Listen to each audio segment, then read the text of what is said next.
monasterio de Sant Jeroni de Cotalba data del 1388. Previamente a la construcción monástica había una especie de almoina musulmana sobre un asentamiento musulmanes donde se inicia la construcción del actual monasterio de Sant Jeroni de Cotalba.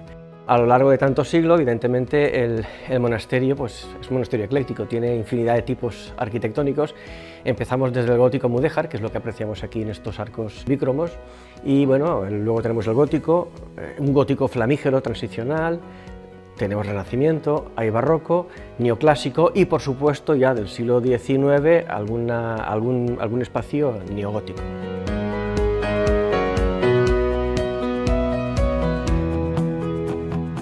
Un edificio con tantos siglos, con casi 7 siglos de historia, tiene infinidad de pasajes, ¿no?, que contar. Está construido sobre una antigua almoina musulmana y bueno, es el primer monasterio de la Orden Jerónima, es la casa fundacional en la Corona de Aragón y es donde al duque de Gandía, Alfonso de Aragón, Alfonso el Rey, se traerá a los primeros monjes jerónimos. Después de padecer 2 años de secuestro, el duque de Gandía lo que va a hacer es adquirir la casa musulmana para reconvertirla en el primer monasterio jerónimo de la Orden en la Corona de Aragón.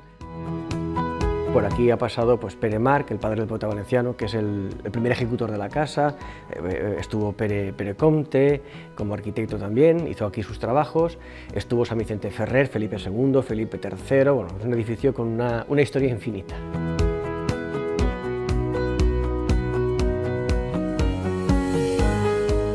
Bueno, a mí me gusta destacar en el monasterio varias piezas. Una de ellas, la bicromía de los arcos gótico mudéjar, el rojo y el blanco, típico de la época mudéjar. Una escalera helicoidal, una escalera de caracol que se atribuye al gran artista Pere Comte. Me gusta también destacar la lápida fundacional, el pórtico de los leones, el Arma Christi, y también el sarcófago donde están enterrados los hijos del duque de Gandía. Además de lo que es el paraje que hay fuera, extramuros, dentro de lo que configura el monasterio tenemos un pinar, parte de él está cercado por la muralla perimetral que cerraba el monasterio, donde podemos admirar un acueducto precioso y un jardín de la época moderna, del 1910 más o menos, pero esto ya se atribuye a los trenos, son los trenos los benefactores o quienes lo van a adicionar, lo van a mandar construir. Estamos abiertos durante todo el año, es un edificio muy bonito, muy singular, ¿vale?